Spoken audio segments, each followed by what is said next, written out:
નવરાત્રિ મહોત્સવ 2025 આ નવરાત્રિને શરૂઆત આપણે 2010થી કરી અને આજે 2025માં વર્ષમાં પ્રવેશ એટલે કે અમે 2 વર્ષ કોરોના મુક્ત આજે 15મું વર્ષના પ્રવેશની અંદર આજે જે અમારા 26 સભ્યો દ્વારા જે આપ જોઈ રહ્યા છો આ ગ્રાઉન્ડની અંદર જે મહેનત છે, આજે મોરબીની પ્રજા ખેલૈયાઓને જે મન મૂકીને રમી શકે એવું એક 3 લાખ સ્ક્વેર ફૂટનું પ્લેગ્રાઉન્ડ અને 3 ગ્રાઉન્ડ આપણે પાર્કિંગના અંદાજે 5.5 લાખ સ્ક્વેર ફૂટ, એટલે ટ્રાફિકનો પણ કોઈ અડચણરૂપ ન થાય અને પૂરી સુવિધા સાથે light, CCTV camera, fire, medical, અહીંયા હોસ્પિટલ પણ આપણે સતત કરવાના છીએ.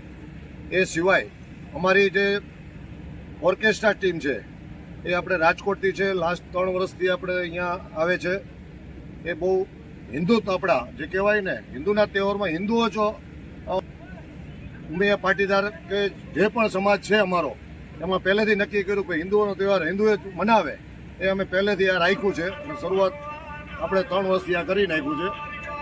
બીજું તમને હું કહું કે અમારી જે સાઉન્ડ સિસ્ટમ આખા વર્લ્ડ લેવલે તમે જુઓ ને તો સ્ટેટ લેવલે જે 6 જણાની આખા ઇન્ડિયામાં સાઉન્ડ સિસ્ટમ છે.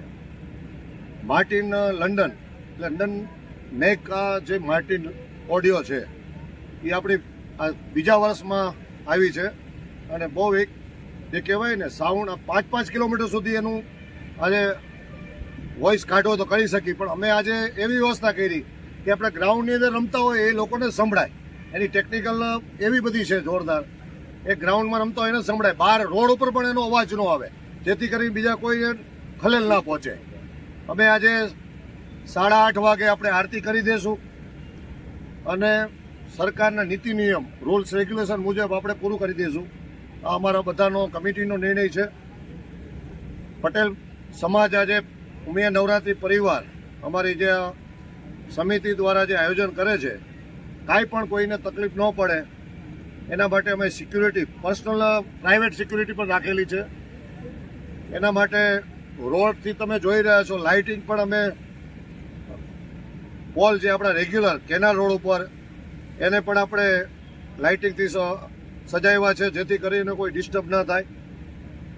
એ સિવાય અમારી આ સુવિધા જુઓ તમે તો વીઆઈપી એન્ટ્રી પહેલાં 2 ગ્રાઉન્ડ હતા, પણ ભૂતકાળમાં જે પરિસ્થિતિને આધીન કે આજે એક્ઝિટ પણ અમે 4 એક્ઝિટ આપી દીધા બધા રોડ ઉપર અને એક જ ગ્રાઉન્ડ કરી નાખ્યું. આ નિર્ણય કે કોઈ પણ માણસને નાનામાં નાનો માણસ અહીંયા આવે તો એ એકદમ શાંતિથી અને જે કહેવાય ને કાંઈ પણ જાતનું ખલેલ વગર નુકસાન ના જાય એને એવી રીતે રમી શકે. આજે તમે જોઈ રહ્યા છો ઇલેક્ટ્રિક પોલ, ગમે તેવો વરસાદ આવે ને ગમે તેવી આજે કહેવાય ને વાવાઝોડું આવે, પોલ અમે ફાઉન્ડેશન 6 ફૂટ ઊંડા ફાઉન્ડેશન કરીને જાતે અમે નવરાત્રિએ ખર્ચો કરીને આ કર્યું છે કે અમારી એક જ નેમ કે અહીંયા જે આવે ને એને સુવિધા સારી એવી મળે, કાંઈ પણ નુકસાન ન જવું જોઈએ. આજે મોરબીની અંદર આજે તમે જોઈ રહ્યા છો કે તમે લોકમુખે ચર્ચા છે કે તમારે સેફટી જોતી હોય તો જાઓ ઉમિયામાં. આ અમારું એક બધાનું સમિતિ, નાનામાં નાનો મેમ્બર અને જે ઇન્ડસ્ટ્રીયલ લેવલનો પણ મેમ્બર આમાં 24 કલાક મહેનત કરતો હોય છે. એ સિવાય તમે સ્ટેજ જોયો, કલાકારો જેઓ 24 જણાની ઓર્કેસ્ટ્રાની ટીમ છે, 6 અમારા સિંગરો છે. એમાં મેઇન પ્રસિદ્ધ જે કહેવાય પૂનમબેન ગઢવી, વિનય નાયક, પ્રતિક બારોટ, 10 વર્ષથી કન્ટિન્યુ અહીંયા નવરાત્રિની અંદર આ 10મું વર્ષ એવા નરેશ વાઘેલા જામનગરથી છે, ચૈતાલીબેન છાયા છે રાજકોટથી. એ સિવાય સુરતથી છે બિનલબેન બાબરિયા અને આખા નવરાત્રિનું સંચાલક એટલે એન્કરિંગ કરશે સુરભી પટેલ. આ અમારી નવરાત્રિની આ સંભાળવા માટે ઓર્કેસ્ટ્રા અને સિંગરો આપણા એની ટીમ છે. એ સિવાય અમે 9 દિવસની અંદર એવા હાઇલાઇટ સિંગરો જે આપણે સેલિબ્રિટી તરીકે એને ઓળખી છીએ કે માર્કેટની અંદર જેનું થોડું ઘણું જે ટોપ લેવલ હોય એવા સિંગરોને પણ આપણે અહીંયા આપણે પ્રાધાન્ય આપ્યું છે અને મોરબીની પ્રજાને એ સારી રીતે અહીંયા લાભ લઈ શકે. એમાં આપણે એક અમારા પહેલા જ દિવસે ઉદય ધાંધલ જે બોટાદથી સાળંગપુરથી છે એ પહેલા જ દિવસે આવશે 22 તારીખે. 25 તારીખે તન્વી સેજલિયા છે, એ હમણાં બહુ સારા એવા એના ગીત પ્રસિદ્ધ થયા છે તો આપણે એને પણ ચોઈસ કરી અમારા સમિતિ બધા વિચાર કરીને. હજી પણ એક સુપરસ્ટાર આજે મુંબઈથી એક આવવાનો છે, એ કમિંગ સૂન અમે કહીશું બધાને મીડિયા દ્વારા અને અમારા પેજ ઉપર ફેસબુક ઓર ઉમિયાના. અમે એક અપીલ કરી છે કે આ ઉમિયા નવરાત્રિ શાંતિપ્રિય અમે ચલાવી રહ્યા છીએ.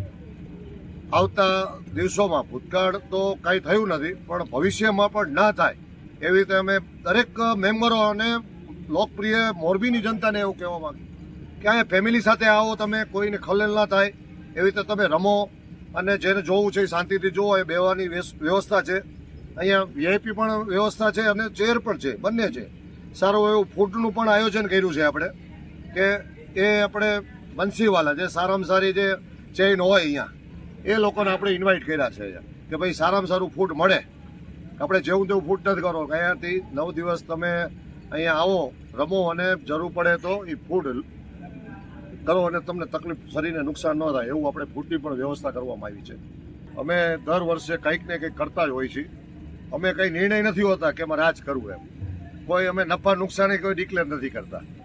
અમારે કમિટી ભેગી થાય, આ ફંડ ભેગું થયું છે કોઈ સારા કાર્યમાં. જરૂરી એવું છે કે ઘણી વખત આપણે છાત્રાલયમાં દેવા માગતો પણ ઘણી વખત જરૂરી છે કે ઇમરજન્સીમાં ક્યાંક એવી જગ્યાએ એમાં ઇન્વેસ્ટ કરો કે જેથી કરીને આખા મોરબી જિલ્લાને ફાયદો થતો હોય.